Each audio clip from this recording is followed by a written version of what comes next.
It's the Morning Brew with Elle Dawson and Gillian Robertson. Brought to you by Fight Bananas.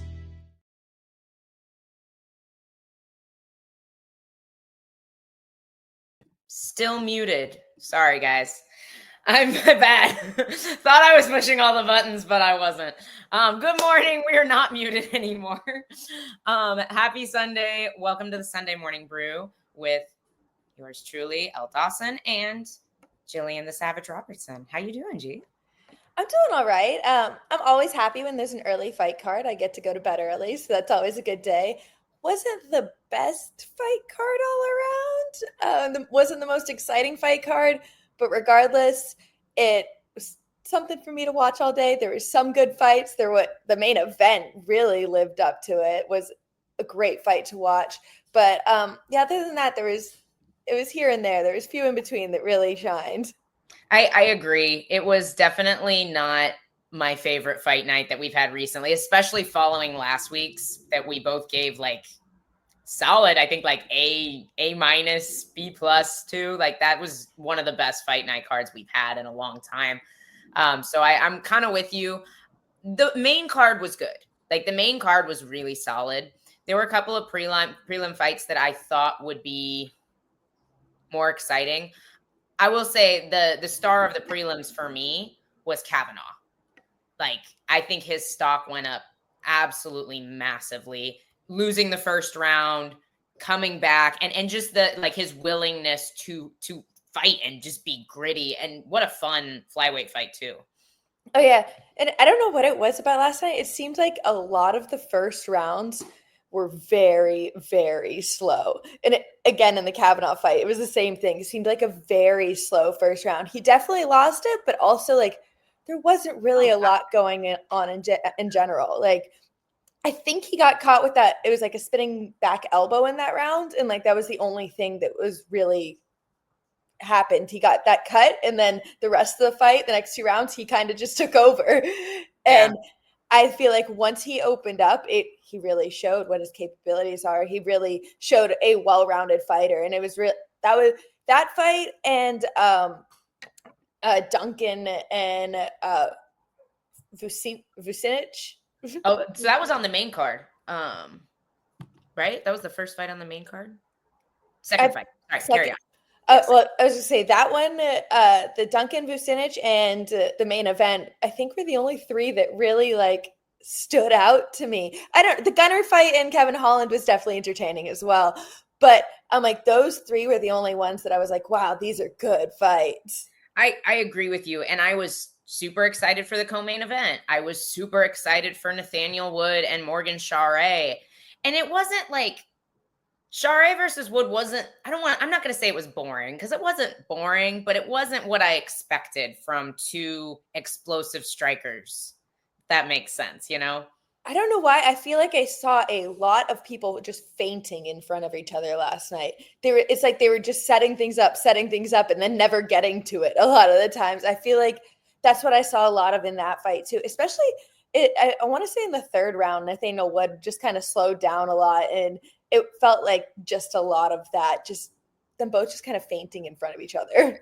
No, I agree. Like, I feel like Charest had some moments too where he got Nathaniel Wood against the cage. And then, like you said, he just kind of twitched in front of him and never threw anything. And I was like, you have him in such a good spot, but maybe just, getting dropped, feeling like he couldn't pull the trigger. I'm not sure what happened there, but I agree. I think both of them seemed very hesitant in that fight. I feel like that was kind of like the tale of the night. Honestly, it was people fainting in front of each other and then one person shooting and holding the other person against the cage, never really successfully getting takedowns, never really doing damage, then going back to fainting in front of each other. And it was like there was multiple fights that just had that pace. Yeah, no, I agree. I don't know what it was. It was just the vibe of the night, I suppose. But we definitely, before we get into this main event, we will absolutely give Sean Brady his flowers because they are well deserved. We got to talk about your friend, a legend in the UK, Molly McCann, retiring tonight. I honestly have a lot of respect for just how she retired. I have a lot of respect for people who really want to be great. you know?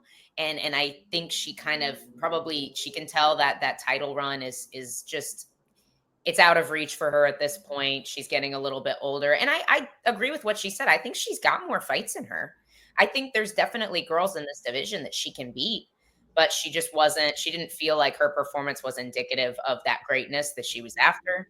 I have a lot of respect for, going out like that, Oh yeah, and I understand that 100%. Honestly, I've always said that with like my career and my life. I'm like when I get up to that, like she's 34 now. So I'm like when I get to like 34, 35, I feel like that's when you know if you're gonna You've be got champ or not. Yeah, Yeah. you know at that point. And it's like, do you want to accept the life of a journeyman? Which like if you do, then like all power to you. There's like I love Jim Miller more than anything. I'm like, he's one of the greatest in my book still, has been a journeyman his whole career. And it doesn't make him, I guess, like any lesser of a fighter if he decided to retire at 34 versus Right. retiring. I'm like, I feel like it just really depends what you want out of your career. And obviously for Molly, it was to be champion. It is to be great. And if you are kind of realizing that you're not going to be able to achieve that, I understand the retirement. And even though I don't know if I say that I'm like, oh yeah, I would definitely do that. But then also in that moment, I don't know if I could, because I do love the sport so much. I would think that if I did realize I didn't have it, I'd be fine with being Jim Miller, Cowboy Cerrone, any of those guys. I'm like, they're still the greats in the sport. So I guess my question is, so you brought up two guys, both very, like, they were very big in the lightweight division. I think lightweight, I don't want to say it's easier to be a journeyman at lightweight, but there's so many fighters at lightweight. I feel like there's so many fights for Jim Miller. I wonder if women's strawweight, if it's if you can really be as much of a journeyman and still have like that fan base respect, just because there's so fewer fights in the division for you at that point. I wonder if at that point they start like just using you to build prospects. It can be really difficult. What are your thoughts on like that in your division versus like Jim Miller's? I feel like, I don't know, I might get hate for saying this. I feel like she's kind of in this position, but Angela Hill, I'm like, she's kind of a journeyman in the sport. I don't see her making another title run at this point. And I feel like she's always going to be in that, like until she retires, she's going to be top 15, but I feel like she's built a good name for herself in the sport and has a lot of, yeah. So I'm like, I think it is possible as well. I like that. That's a great answer. Yeah. And we got to give Alexia Thainara, like, she's very loud. I know Dave was not a fan of her persona during fight week. You had a lot of words on our post-fight show last night, but she could be a contender in this division too. Like, I agree. I don't think this is necessarily this is not going to age poorly for Molly McCann to have lost to this girl. I would say Gillian retiring at 50. Let's go. Probably, honestly. But just on another note, Molly McCann, one of the purest one of the purest human beings I know, just like outside of being a fighter, just a good person. Obviously, I got to share the cage with her. She was actually almost in my corner once. I ended up getting a food poisoning fight week and had to pull out, but she was with me she fought the week before, then it was like during COVID times. So she decided to stay in Vegas an extra week. It helped me like train all week long. And then I ended up getting food poisoning day of the fight and had to pull out. But so she was supposed to corner me. We've fought on the same card together and she won and I lost. And I just remember it was the night I got TKO'd by Macy Barber. And I was walking back to the hotel and the side door of the hotel opens and she's like, "We've all been there, Gillian, come have a drink." So I'm like, Molly is just really one of the best humans I've ever experienced in life. I absolutely love her more than anything. And I wish her the best retirement. Yeah, I've never met Molly, but she seems like a wonderful human. Like, there's a reason she has built the loyalty and the fan base that she has. It's more than just being from the UK. There's lots of UK fighters, but very few get the love that Molly McCann very clearly deserves. So happy to see her, hopefully move on to some other really great things. We will definitely talk about this fight, Ryan. Don't worry. We will talk about this fight because I know Gillian has a lot to say. But like, let's pull up this comment for a second. Pooja was cheated from the win by not knowing how to defend an armbar.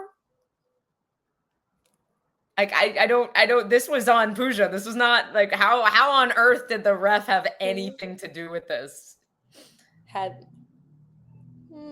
No, this wasn't the ref, guys. Like, this was just bad armbar defense, right? Like, your thoughts. This is your division, Gillian. This is your expertise. I will give you the floor. So this is another one of those fights where I said the first round was a lot of just like fainting.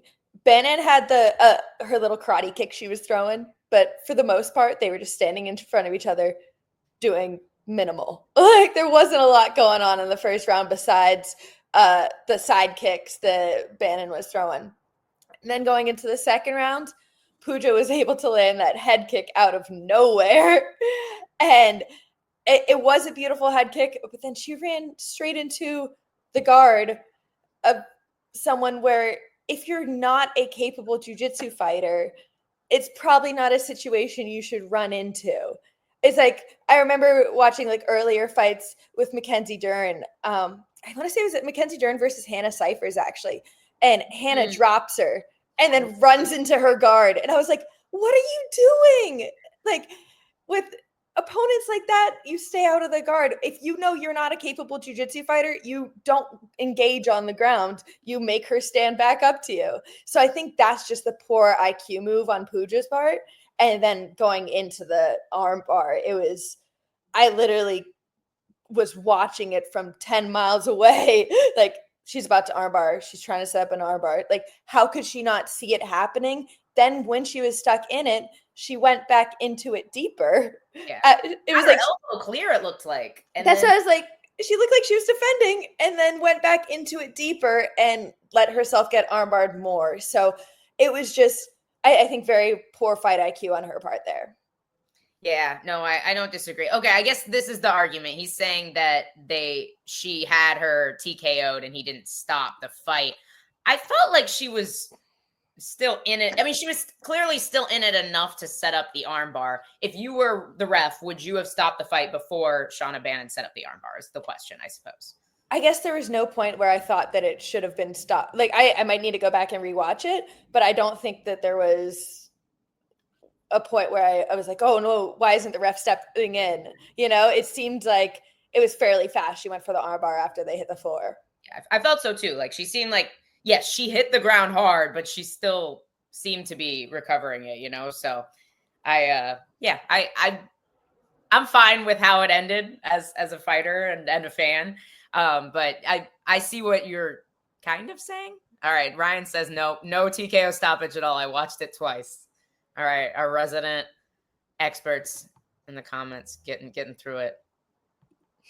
I mean, yeah, you get hit a lot. Like, you can get hit a lot on the ground. That doesn't mean that the fight needs to be stopped. Like, especially at 115, like, very few people are doing devastating ground and pound from top guard at 115. Like, there are girls that have that, but I think it's more of a rarity in the division than a commonality, right?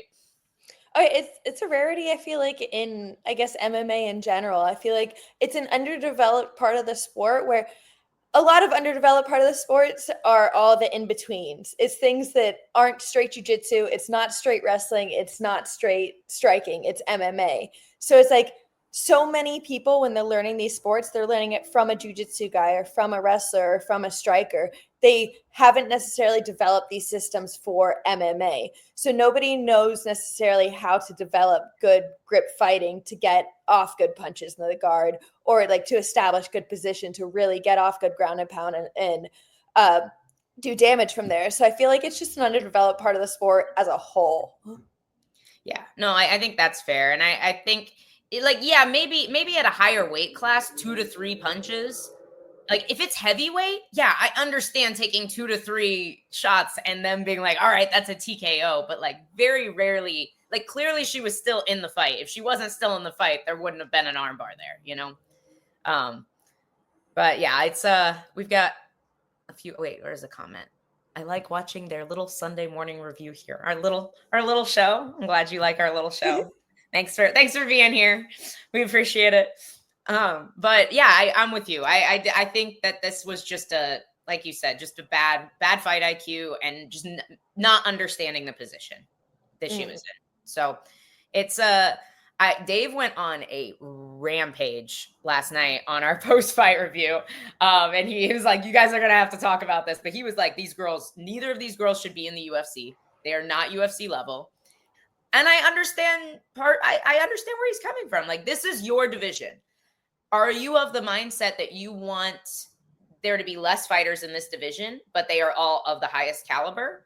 Or are you more like, we need more bodies in this division? Where are you at with that? I guess I'm looking at it as a fan more than a fighter. As a fan, I feel like there should be less. I feel like we should only be watching the highest caliber of fighter. And it makes you, I guess, it makes me work harder for one of my job. I have to be the highest caliber of fighter to belong. I feel like they are, I don't know, with some of the cuts that they're making lately, I feel like they are trying to get to that. It was this last week, I just saw Montana De La Rosa got cut after her opponent missed weight like a couple weeks ago, which I was like, and it's coming off of a win against Andrea Lee, who was also recently cut. But off of the win against Andrea Lee, then she was supposed to fight, I think 3 weeks ago. And her opponent missed weight. That I tried to research it to see by how much, and they weren't even showing how much she missed by. And then Montana didn't fight, and apparently they've released that she got cut. So I'm like, making cuts like that even. I'm like, I can't. I'm trying to find it. It just says Carolina withdrew due to weight cut complications.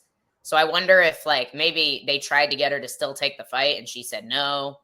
I'm not sure. My thought behind that is that if that was the case, wouldn't they show the weight on the scale? If she saw the weight and then said no, I would understand that. But it's like they didn't even disclose get that the far. weight. Yeah, unless it was like an issue behind the scenes. Like we don't know all the ins and outs of like a guy like Mikhailov getting cut, who was dominant in the division. There were just talks of him being incredibly hard to work with. I don't know Montana. I don't want to, make any assumptions at all, but maybe they were already, communicating with her, hey, she's going to miss weight. And she's like, oh, well, then I'm not taking the fight. And they were like, oh, okay, well then bye. I don't know. I have no information, but that's wild. There was a guy that was on the Dirty Boxing Show, which we'll definitely touch on as well later in the show. That was last night in Miami. Mike Breeden is an old teammate of ours. He got cut from the UFC off a knockout win, but he missed weight in at least 2 of his 4 UFC fights and then went 1-3 in the UFC. And even though he was definitely fighting for his job at the end of that, arguably huge knockout in a fight he was losing, arguably they should have kept him maybe, but because he missed weight, they were like, sorry, we're not renewing you. So it's tough to keep your job, but to what you're saying, it should be tough to keep your job if you're going to have the best of the best in the best organization in this sport, like the NFL. It's incredibly hard to keep your job in the NFL, and that's what makes it so elite, No, exactly. And like I said, as a fan, that's what I want to watch on TV. That's what I don't want to watch, these Apex cards that sometimes feel like regional fight level shows. It's just it's not as entertaining. I feel like there should be fight nights and pay-per-views, but they should all be of a higher caliber than what we're seeing right now. They're just overproducing right now. I think we said it on the podcast on Tuesday. When I got into the UFC 8 years ago, there was about 350 fighters. Now there's just under 700. And it's that's in less than 10 years, it's doubled. And I just think that's absolutely insane. Yeah. And it's not like there's an infinite number of days they can do shows on. So they can't do enough shows to cater to the amount of fighters they have on the roster, which is why you have so many lightweights sitting around like Grant going, well, when do I get to fight? Because they are trying to mix it up. They're not trying to have 5 lightweight fights on a card, but maybe they should. There's not a whole lot of bad lightweight fights. I got to be honest. Even outside the rankings, they're all pretty solid. Maybe we should have 5 lightweight fights on every card. Yeah, I think they have like over 100 lightweights in the UFC. So I'm like, we could have card after card after card of just lightweights. Yeah, people arguing in the comments about Bannon. Um, maybe no, and I think this is a good. Yeah, she had some knockouts on the regional scene in Europe. Like she was very highly touted as a prospect. And hello, aw, mom, pay attention. Maybe the UFC is too high level, and I do think we see this sometimes where we see people get like lots of big finishes on the regional scene, and then when they make that jump to the highest level of the sport, they don't have finishes anymore, but they can still be competitive there. So I think this is we'll see. We'll see if Shauna Bannon can continue to rise skill wise, or because she has a good record. So it's like, do you cut a 7-1 girl coming off of a finish just because you feel like she's not quite there yet, or do you see if the, cute puppy Brought the peace back to the comments. right? Thank you. All we needed was a dog. That's all we needed was puppies. Oh, this was nuts. Do you watch wrestling? I didn't. I saw that like headline on Instagram. I didn't see it though. It was like right at the end of the third period. You had what's his name? I lost it. Wyatt Hutchinson. It's gone. That might not be his last name, but he beats Gable Stevenson, who's a monster in wrestling. Like, so a lot of people were saying like, hey, maybe Stevenson took too many side quests over the last like couple years, trying out MMA, trying out these other sports, and gave these other heavyweights like time to close the gap, but like is down 4-2 in the last like 15 seconds, scores 3. Like, just what a story. Like, I love an underdog story like that. So it was really cool. It was a very cool upset. I was just gonna say, there's nothing better than a good underdog story. And honestly, dude, this last weekend, other than the main event, it was like a night for the. Thank you. I wasn't even close. Wyatt Hendrickson. I went back and watched the match, but I don't follow wrestling enough to know who people are. To be honest, I know Gable Stevenson because everybody knows Gable Stevenson. But yeah, congrats to Wyatt Hendrickson. Thank you, Ryan, for knowing people's names. But yeah, it was a lot of the underdogs were killing it. Chris Duncan was a huge dog, and I told everybody that was stupid on Tuesday because that's my boy. Love Chris Duncan. He trains with Grant. He's helped me a ton with my front headlock, like just watching him, but then like asking him like questions about his darts, about his anaconda, the way he sets up just his entire system on the front head really is a thing of beauty. Like it's really awesome. Honestly, even when he had it, the angle that he had the guillotine and how he was against the cage, I was like, oh, he doesn't have that. He's going to lose position. I did not see him getting the finish on that.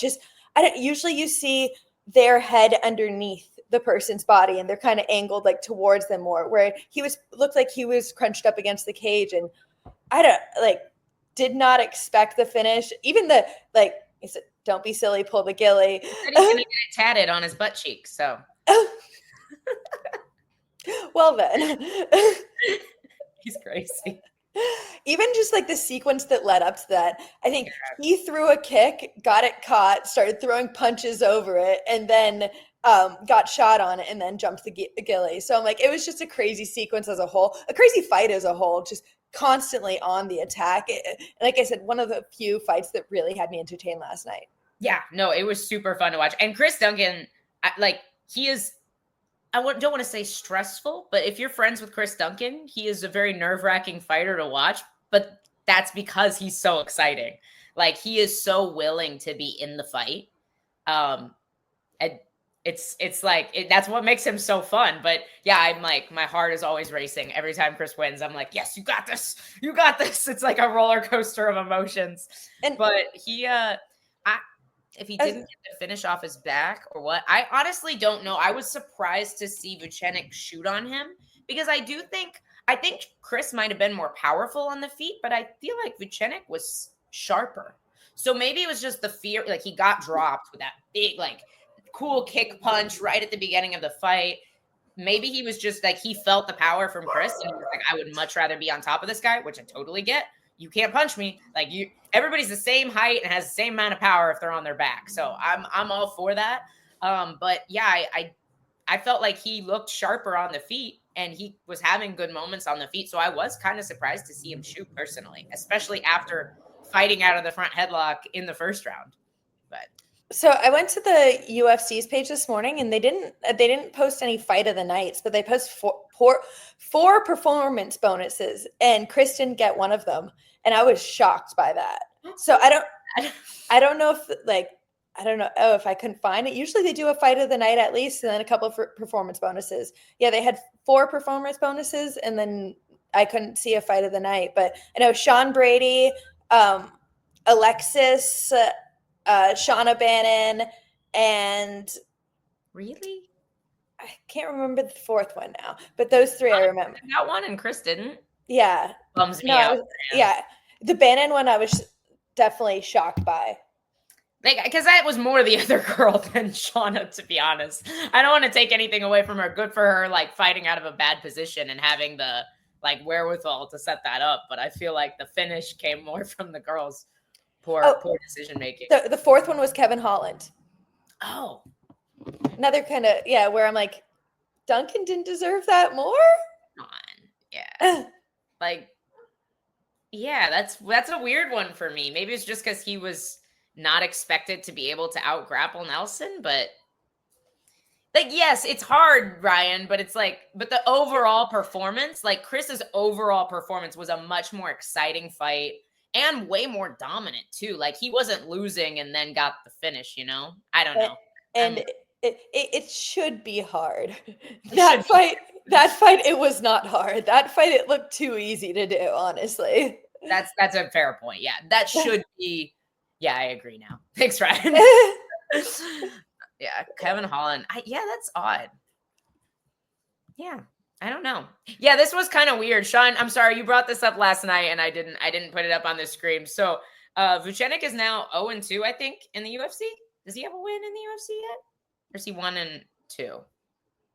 I'll pull it up. Anyway, Garam Kudailadze, who also beat Jordan Vucenic, was the very first fight on the early prelims. And Jordan Vucenic was on the main card. It's because Vucenic is very big in the UK. That's why they did that like that, but it's still kind of funny. I got even performance-wise, though, I feel like it deserved to be like that just on how exciting the fight. Yeah, the excitement in the fight. The first fight was another one of those fights where it's like not much was going on the whole fight. No, he's 0-2 in the UFC. So he lost a decision to Garam and then obviously got guillotined by I don't think has he ever been finished? I don't think he has. So Chris Duncan, the first guy to finish Jordan Vucenic. So he's 0-2 in the UFC. So how Kavanaugh, honestly, yeah, this probably would have been fight of the night if I had to give one out, but I'm honestly okay with them only giving out performance of the night bonuses for this card. There really wasn't like a standout fight of the night, because even this fight, which I will give, like, it was an exciting fight, I think was, it was still a slow starter, Mm-hmm. No, the first round was very slow of that fight. It wasn't until the second and third I started getting impressed. But of the first round, I was like, is this just the pace for the whole night?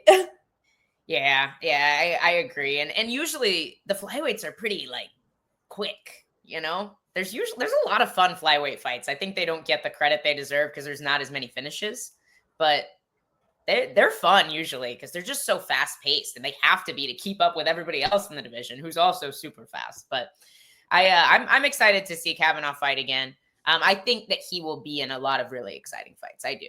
But yeah, it was just a weird night to give out a fight of the night, to be honest. I'm so bummed Chris didn't get 50K. Kevin Holland doesn't need 50K. He fights every 2 months. He makes stupid money. Get out of here. That's a bummer. But anywho, this was a funny comment. Does Mike Brown need an interpreter when coaching Chris? Dude, I have to say, Grant and I were watching the press conference and like Chris had just been in the US like a week prior. And he was way easier to understand than he was at the press conference. I think just like a week back in the UK made his Scottish accent come out a little bit thicker. It definitely was stronger than it was the week prior. Yeah, with the Kevin Holland fight, I do think he had a good performance. Was it a fight of the performance of the night? I don't think so. Was it I think honestly for me it was the first time I really looked at Gunnar and was like, oh, he's looking old. That being said, he still is a grappling phenom, was still almost able to finish it in the third round, but he just looked like he was a little bit slower out there. He just looked old out there. Yeah, I don't disagree. I wonder how much of that has to do with Kevin Holland and just how long and athletic he is for 170. Because we've really only seen him get out wrestled at middleweight when the guys are a lot bigger. And I don't think it's because Kevin Holland's grappling is so good. I think it's his physical attributes as well. Like, not to take anything away from Holland, he fought him well, but he's so long. He's so hard. It's so hard to get in on the legs and lift and get people that are that long and athletic down. And then he did such a good job just mitigating damage on the ground, tying him up. There were a few points Gunnar was like, oh, screw this. I'm just going to try and TKO you on my feet. And he actually landed some really good shots. And I think if he had done that more, I think he could have gotten Kevin Holland out of there because he should have had that arm triangle. The cage was the only thing stopping him because he has a killer arm triangle. Honestly, this was the fight that I was looking forward to the most. I'm just always such a huge Gunnar fan because of his jiu-jitsu. It's just always something beautiful to watch. And Kevin was just kind of able to nullify a lot of it by just constantly being on the attack while he was on the bottom. He was just kept on shifting his hips, going for different submissions, throwing up strikes, just making it difficult for him. And that's where I guess maybe old isn't the word, but maybe outdated is what I was thinking with Gunnar, is where it's Kevin was bringing an MMA fight that looked like it was just giving him too many dilemmas. No, I don't disagree. He was throwing up everything, throwing up the kitchen sink at him. And honestly, even when Gunnar was spending most of the round on top, this is a crazy reach difference for the same weight class. Honestly, 81 to 72 inch reach, that's a big advantage. Almost 10 inches. Or sorry, almost 10 inches. But I feel like when Gunnar was on top, I lost my train of thought. It's gone. I'm sorry. Flew away. It'll come back. Oh, this was sick though. He picked him up in the omoplata. Yeah. But sorry. Gunnar is solid when he has back control. Oh, when he was on top too, Holland was doing more damage off his back than Gunnar was doing on top for most of the round. I was watching, I was like, wow, Kevin Holland's winning off his back. And I never say that about anybody. Because in my opinion, you're almost never there's a 2% chance that you're winning if you're off on your back, unless you have a deep submission. And we kind of saw it with was it the Wood fight? Yeah. I feel like Wood, he spent most of the first round on his back after he dropped Share. And I was just I was really disappointed that he didn't work to get up. Because it was I don't like that, oh, I'm just going for subs off my back and I'm not using those subs to get up. And I felt nothing was deep, he had a couple submission attempts, but if you know jiu-jitsu, you know that neither of them were even close to being in, Well, and that's where I guess it throws me back to when we were talking about the Bannon and Puja fight. I'm if you drop somebody and you're not necessarily the most well-rounded on the ground, maybe don't run into because he ran into a top half guard, tried to attack a guillotine and then got swept off of it instantly and then spent the rest of the round on bottom. So it's if you're not well equipped there, don't run into the guard. Make somebody stand up and fight with you. If you just drop them, you have to have a higher fight IQ than that. No, I definitely don't disagree with that. I would love to see some more fight IQ. Yes, Greg, we did. You'll have to go back to the beginning. We've touched on it several times, but we definitely covered it. That has been the number one question today, is if we're going to talk about that fight. But it's been 35 minutes. We haven't even talked about gets KO, gets R-barred. Yep, essentially. We haven't even talked about the main event yet. I'll be honest, I think we can kind of skip over the co-main event. I had Jan Blachowicz winning, but it was so slow and uneventful that I can't be mad either way. You kind of said the same thing when we were texting yesterday. Well, that's all I'll say about the co-main. Yeah, it looks like right before the fight, they were like, all right, who can throw a leg kick harder? And they wanted to see who could drop each other with a leg kick. And I've seen that like 100 times at parties. You know, you get a couple MMA fighters, see how they're drinking, they're just throwing leg kicks trying to drop each other. Like, I feel like that's what that fight looked like to me. Is like both of them just leg kick after leg kick, like just trading back and forth. And it was just like very uneventful fight. I agree. Sean, I got to be honest. I think 5 rounds would have helped Jan maybe, but there's no way I wanted to see 2 more rounds of that fight. That's a no from me. Sorry. I feel like Jan is a slow starter. I did think he won. Okay, well, I said we wouldn't talk about this fight that much, so we're not going to. We're going to talk about the main event because that is why we are here, because this was Sean Brady's moment. This was Sean Brady's weekend. And I said this on the post-fight show last night, right before the fight happened. Grant's like, all right, who do you have? And I was like, earlier this week, I was like 51% Leon, but I was like, I don't know. It's a coin toss. And Grant's like, it's a coin toss, but I think whoever loses is going to be exposed. And I think that was the perfect prediction because Sean Brady absolutely exposed Leon Edwards here. I think he broke him. I think he fought him so beautifully. Like just the pressure he brought was Bilal-esque, but way more exciting in my opinion. And so Dave called him the uncrowned king of the welterweight division last night. And I'm really excited to see them give him a title shot or maybe a Buckley or somebody really exciting like that. Your just full take on Sean Brady over last night. Well, I just have one question for Leon, and it's like, what prompted that shot in the 3rd round? And I feel like my only answer is like he was just mentally broken at that point. You know, there are different forms of quitting.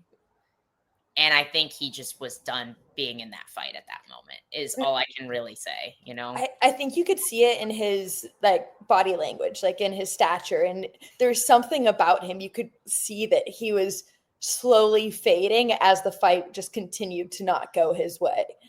And obviously it ended the round after that in the 4th. But I'm like, I just felt like on the feet, Leon looked super fast. He looked clean. He did. He everything, even like the shots he was landing the harder shots, typically speaking. Brady was coming in more with flurries. He didn't look as fast, but was closing the distance with them very well, getting to his takedowns clean.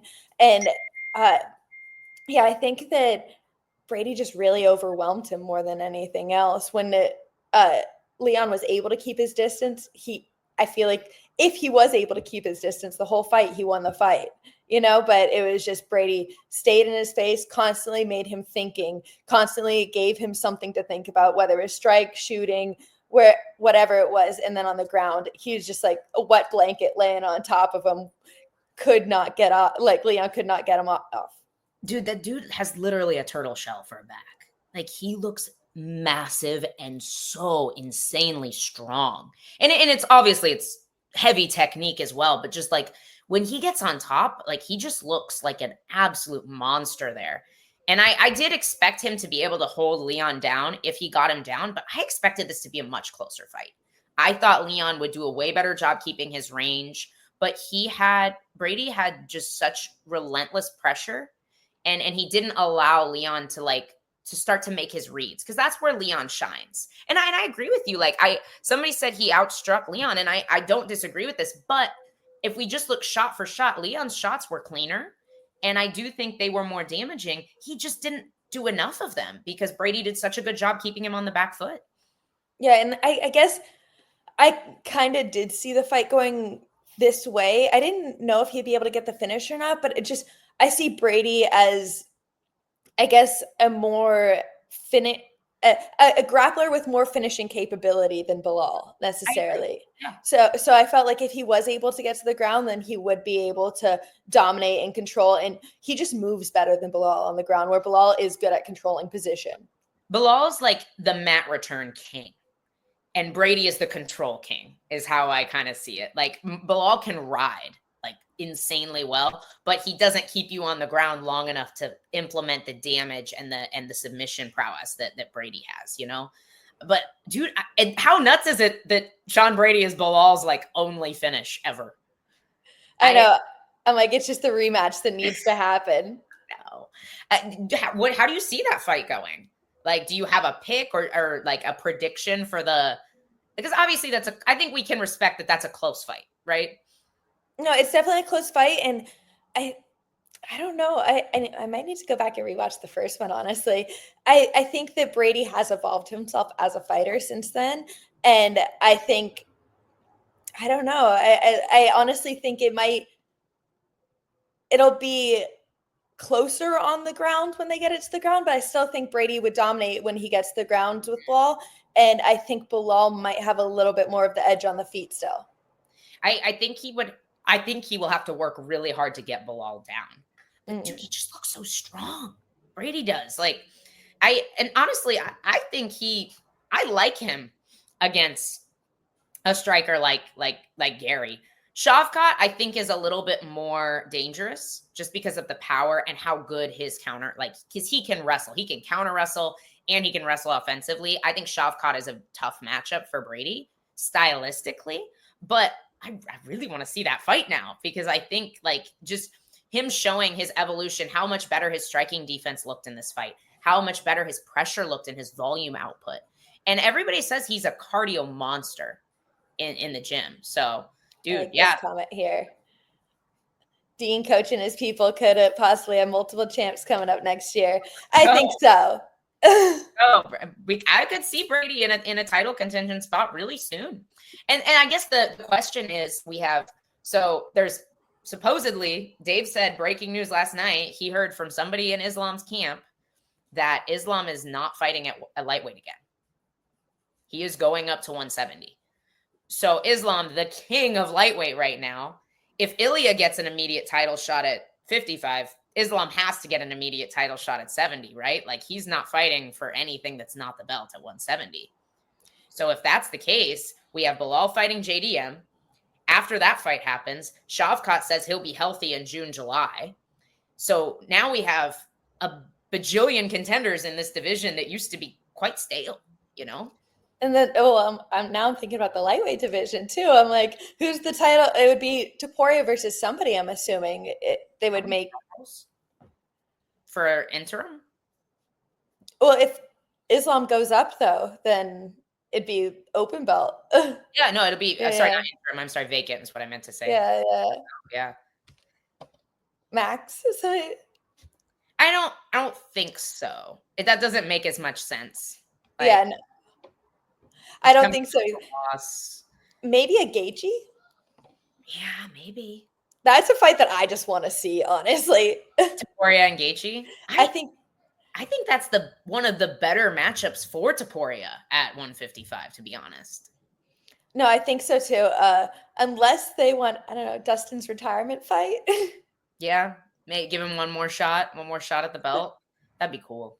That would be cool if he got one more chance. I think at this point, Dustin's all about, he just wants big fights. He wants big fights that excite the fans because that's why he's so beloved by the fan base. Mm-hmm. But dude, Justin can eat a left hook from Ilya. Maybe Max couldn't. I don't know. I think Ilya can put Gaethje away, and I don't expect Gaethje to be able to get him down. I see that as an entertaining fight, but I definitely see it going Topuria's way. But it's also, I don't know how much of the size difference does make a difference. I remember Edson, whenever he dropped down, he was saying how much easier it is to drop guys at 45 versus 55. Maybe the size difference, he won't be able to drop them as easy. He won't have it. He won't have that size advantage or whatever it is. These guys are bigger, so we might see something different. No, I agree. I think lightweight's a tough place for Ilya. You have a lot more really good grapplers, and you have a lot of really big guys. The way Moicano, Chris Duncan, Grant Dawson cut weight is more the rule than the exception. Some of these guys are big, and they cut a lot of weight. So it's I think it's very interesting to see how Ilya will do. But Gaethje had trouble wrestling on Fiziev, who is talking about going down to 145, looked very small and is very short. So I think he would struggle to wrestle on Ilya, who I consider his wrestling higher level than Fiziev's. So this is pretty much just a head-to-head striking match, in my opinion. Gaethje trying to annihilate Ilya's calf before he gets knocked out is kind of how I see it going. But so I would love to see that. That I know size isn't everything, but did you see how small Ilya was compared to it? Yeah, I don't think he's that big. I am still like kind of in shock that this is what he's deciding to do. When I saw him fight Max, I just thought Max looked like the obviously much larger fighter. It just looked like they were already in two separate weight classes. So for him to be going up and like, and the coach is saying that he's like 180 and everybody's saying this, I'm like, I just don't see it. I'm like, where is he keeping it? I think he's trying to like go legend status, but without like, I think he would have been more legendary if he had beaten Diego. Imagine if he beat Movsar. Like the dude's what, like 18, 19 and 0? Like imagine if he beat him. Like that's legendary to me rather than going up. It's just the division doesn't need him, you know? Like the division, if we're honest, the division doesn't even need Islam. There is a wealth of contenders at lightweight. There are guys that aren't even in the rankings yet that are going to probably be in title contention at some point. It's such a deep division. 45 kind of needed Ilya, I think, as the superstar. That's my thoughts. Ilya does look like he's 180. I'm with you. Anyway, we won't waste too much time out. We have one more specific topic from UFC London that everybody was freaking out about yesterday. You guys were in the comment section on the post-fight show. Dave lost his mind because Dakota Ditcheva went to UFC London, just went to watch the fights and was sitting in the fighter section. She was sitting behind Patty Pimblett. So I saw this screenshot everywhere and people are like losing their minds. So it's, I don't know. I don't know why people are losing their minds. You respond to what I'm going to say. This was my 2 cents from it. Obviously I'm friends with Dakota. So I haven't heard anything about her getting signed to the UFC yet. We know we know they want her. We know they've tried to get her. We know the PFL is not willing to let her go yet. And we know she's not in the tournament. That's about it.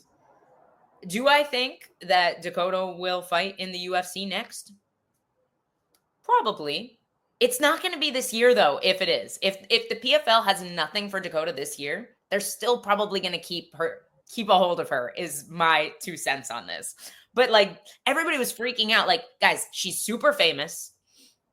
She lives in the UK and she went home to visit and she has a good management team. Of course she was at the fights. Like she goes to big soccer games over there all the time. That doesn't mean she's going to be signed to one of to Manchester City or United, whatever her team is. I forget which one's which. But are you reading into this as much as everybody else, or is Dave off his rocker here? No, I think everybody's definitely reading into it a lot more than probably what's going on. It does make me wonder though, just like if the PFL is keeping people in contracts, I guess specifically to keep them away from the UFC. Like, I just feel like I'm seeing a lot of PFL fighters being very unhappy right now, begging for releases, things like that. And it's just like, I don't know what's going on there.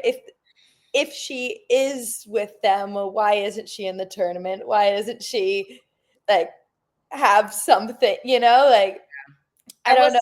This, I think it's good for her that she's not in the tournament. Obviously, she'll have an inactive year, or at least a less active year, because she might only get 1 or 2 fights if they find her somebody to fight at all. But I know the way the PFL tournament structure, like the contracts are structured for the tournament, is if you win the tournament, you're automatically renewed for the next year. So at the very least, maybe she will have some level of free agency at the end of this year to be able to make some choices about what she wants to do next. What did Dakota think the reaction would be? She just wanted to go to the fights. I told her this morning, she goes, yeah, dude, people are losing their minds. But I think it depends. PFL, they're definitely not, most of them are not per fight. But I think the way they usually structure them is like, okay, they sign you for the tournament season. And then if you win, you automatically are renewed for another year with the PFL, not necessarily for the tournament. But the tournament is also totally different than it was last year. It's not even the same tournament. It's 500,000 instead of $1 million. So, but none of the champs are really in the tournament. they're like, we're going to have like a champ card. It's like, okay, but if you put all the rest of the really good fighters in the tournament, who's going to fight the champs? Are you going to make them wait till the season's over? Like they're not going to fight until the end of the year? Like that doesn't make sense either. So I am very interested to see what their plan is. The UFC is foreshadowing. Guys, don't get me wrong. I think we're going to see Dakota in the UFC eventually. I wouldn't be surprised. I just don't think it's going to be as soon as everybody thinks just because she was at the fights. That's all I'm saying. I don't, when it comes to PFL or GFL, I don't know anything that's going on anymore. I feel like there's just so many different, I don't know, just so many things that they just don't seem to have direction. I agree. And it's not, the PFL takes great care of Fight Bananas. I'm going to be there next month. I love going to their shows. And so I want them to continue. I think it is bad for MMA if we lose the PFL. Fighters need more options to make money outside of the UFC. If the UFC is the only thing out there, that is bad for the sport. That is not what we want as fighters. I don't know. The NFL is the best, right? But that doesn't mean that there aren't Canadian leagues and arena football leagues where guys can still go make some money if they can't quite get there, you know? And I think it also less people will fight on regional shows. It's like if you get past like the point where, no, I don't think so. I think Dakota beats everybody, guys. I think she knocks everybody stupid. But I love Weili Zhang. We are very high on Weili Zhang here. I think that if there's less places to go in the sport where you can make money, more people will choose other routes and other career paths. And I think regional MMA will start to die too. If it's the only place you can go that you can make a living is the UFC, I don't think that's good for the sport personally. Yeah, I don't know. I think that it's kind of like what we were talking about earlier. It's like then it makes it so all the elite are in one place. All the best of the best are in one place. So it's not Dakota's stuck in PFL while all the other best 125ers in the world are in the UFC. So I feel like it would just be better for the sport as one is fans, obviously. But I'm like, as a whole, I just think having like the elite of the elite in one place. Yeah. And from a fan perspective, I think that's good initially. I just think over time, I think they're going to have a hard time finding new, like young talent. It's the same thing with regional MMA. If everybody starts going to dirty boxing and karate combat because they can't find fights on regional MMA, where's the UFC going to find new prospects? Where are they going to sign their young guys from? You know, we've talked about it before, obviously, with the contender series, the year-long contender series, something like that, you know, like what we need. I know, just we got to write the UFC. You know, we've got all of the ideas. We've got it put together for them. We just got to let them know. You have the contact, G. You got to get us a meeting. Like, get Hunter to come on the Sunday Morning Brew one week with us. Dakota is not a strawweight; she's a flyweight. But Weili Zhang has talked about going up to try and achieve double champ status. But they say supposedly they're not letting anybody do that anymore. You have to vacate if you want to go up. So maybe she won't do that. I don't know. I would still kind of like to see her try. But I'd love for her to stay at PFL. But yeah, there's just, if there was any matchup that made sense for her, I would be with you, Sydney. Like, she's getting paid well. It's a great team.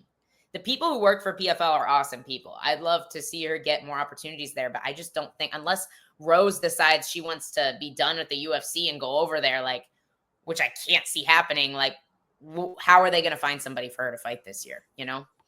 No, I just think currently, especially in women's divisions more than anything else, all the best fighters in the world are in the UFC. And it's like, if you want to prove yourself as one of the best, that's where you have to be.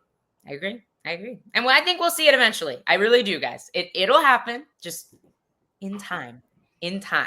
All right. Last thing we're going to talk about, and then I'll let Gillian leave so she's not talking to me for an hour and a half.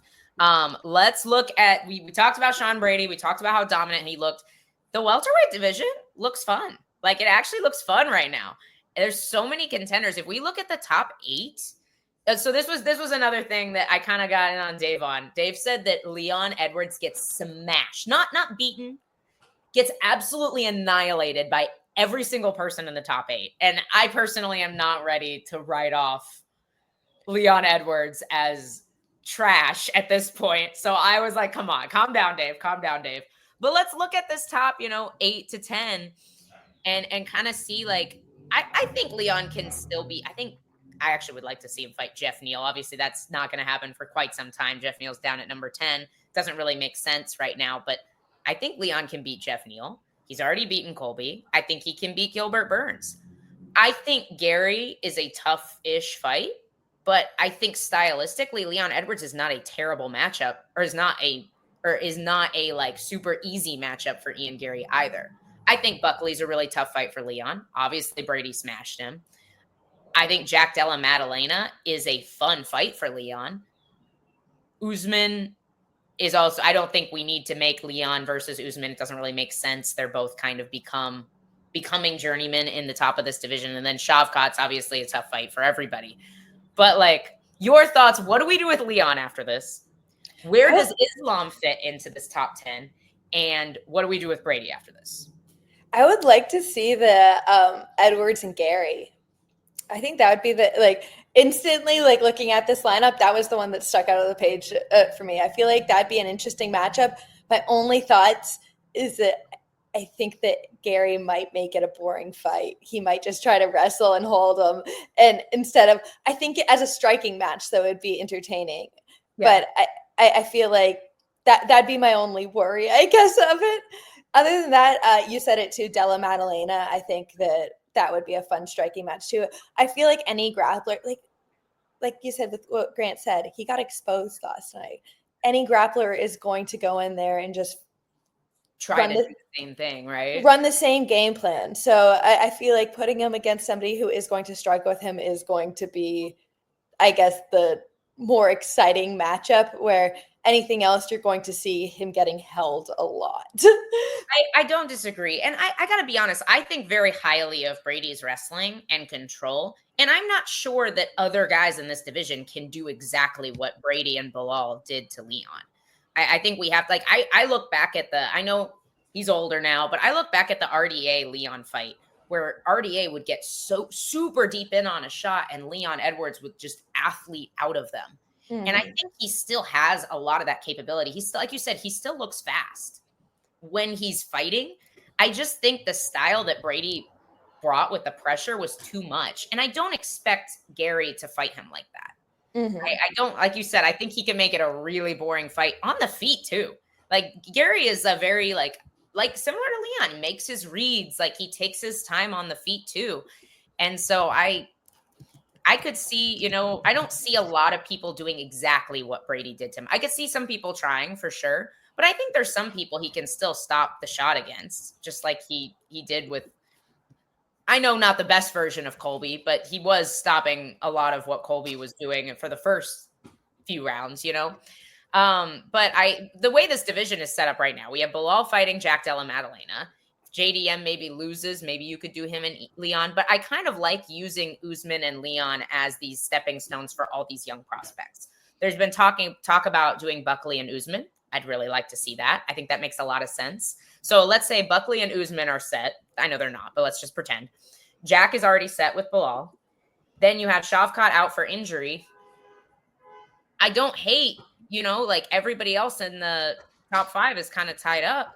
Leon and Gary makes sense. Gary needs a fight. He's coming off a close decision loss to Shavkat, who's arguably the boogeyman of that division. So I don't hate it. I'm with you. I'd like to see that fight maybe happen.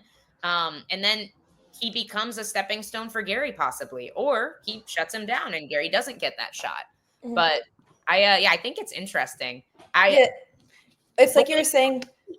It's like you were saying with Edwards and with Usman, they are just kind of journeymen of the top 5 right now. They're probably not making another title run, where they become the stepping stones now for these younger guys who are coming up. So I think that is where you have to look at the Buckleys and the Garys and the guys who maybe are getting their way up to that top 5 spot, and this will be their opportunity to prove themselves.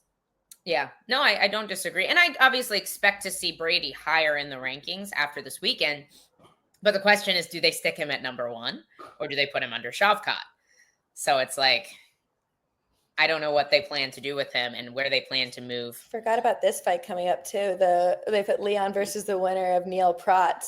Protz is going to be up in that top soon too. I'm like, very soon. He's someone that's you got to watch. Yeah, I don't hate that. Like I could see that as well. Maybe you do that. It's weird to see him, but I know he'll fall pretty far after this. I would assume maybe they'll put him at like 4 or 5. So if I don't know, see, that's the thing is I don't know how the rankings will go because journalists are fickle. Because nobody knows how the rankings go. No, they don't. The journalists don't even know. So if he's closer to that number 10 spot, I could see that making sense, you know? Mm-hmm. But like, what do you do with Brady now? I feel like he's almost in kind of a tight spot, especially if Islam comes up. Like if Islam comes up, do you agree he deserves the immediate title shot? I don't think so, but yeah, he will get it. I don't think like if you're moving up a division, you deserve the immediate title shot, even if you are the champ. I don't think so. I think like you need to prove yourself in like I said, everything's different moving up a division, down a division. You could feel better, you could feel worse. Like you could be a completely different fighter moving to a different division. So I think you need to prove yourself in that division. Like he deserves to get anybody in the top 5. Give him Brady.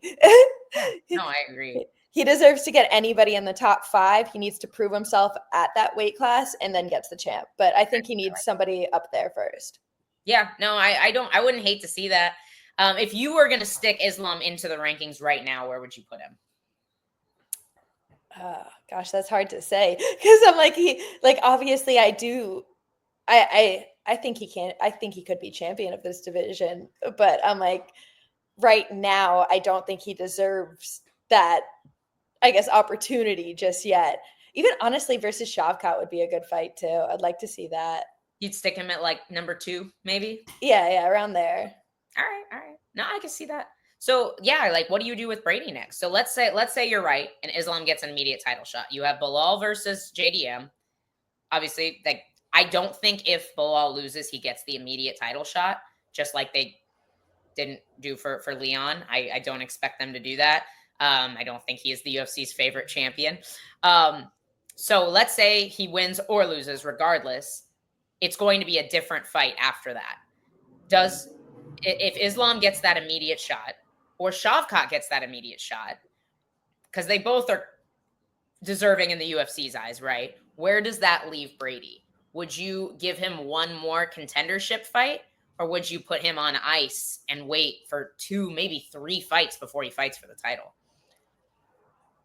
I guess that I feel like depends more to the fighter than anything else. As a fighter, I think you should be willing to defend it. You should be willing to go out there and show that you're going to be the champ. So it doesn't matter who you fight in the division. Like you're the best in the world, so you can beat the top 5. It doesn't matter. But if some fighters want to play it safe, they're going to keep their spot and wait for their opportunity. Because I think a win over Leon does give him that kind of, I guess, like right to that spot. But like as a fighter, do you want to sit on the sidelines for a year and a half? Like it just, I feel like depends what he wants as a fighter more than anything else. And I think a lot of people want to see new blood in the captain's chair, in the champ spot, so to speak. Shavkat needs to be Bilal, not the most exciting. I think Merab is very exciting personally, but that's a style of fight I like to watch. But I will say this. I think if this is how it plays out, if Islam gets tossed into that title contention, we have Shavkat becoming healthy sometime this summer, ready to fight sometime this summer, then maybe you do Buckley versus Usman, and the winner of that fight fights Brady. And that's the next title contender, you know? That makes sense to me. I think that's where you have to go. Looking at the next move for this. And I'm excited to see it. Like, I feel like this division has been a little stale in the past. So it's always fun to see a division get so many contenders at once like this. And I think once some of these guys at lightweight retire, I think we'll see a similar story at lightweight. And we'll see some really exciting new guys into the rankings. What if Bilal just starts finishing people now? I mean, that would be cool. I'd love to see it. I don't find Bilal super boring. I really like his pressure. I like his pressure style. I know he is not a big finisher, but there's definitely more boring fighters than Bilal, in my opinion. All right. It has been, do you have anything else to add, Gillian, before I wrap us up? It's been a long time. Just shout out to CJ Brandt. He's one of my teammates. He stepped up on 4 days' notice, fought on Dirty Boxing last night, got a KO in the first round. The beautiful performance. So just shout out there. Oh, we didn't talk about Dirty Boxing. You said Yoel Romero and Andre Arlovsky's, 2 legends of the sport, both got TKOs last night, right? Correct. So yeah. It was it's a cool new show out there. We can't talk about it. We'll be here forever. I'm sorry, guys. We'll talk about it on Tuesday, maybe. But it's been an hour and 6 minutes. So we are out of here. It is Sunday. I'm going to go clean my house. Gillian and I will be back on Tuesday with the live show from 1 to 3 p.m. Eastern. And we have lots of fighter interviews coming your way this week, too, that are getting scheduled. So we will see y'all later.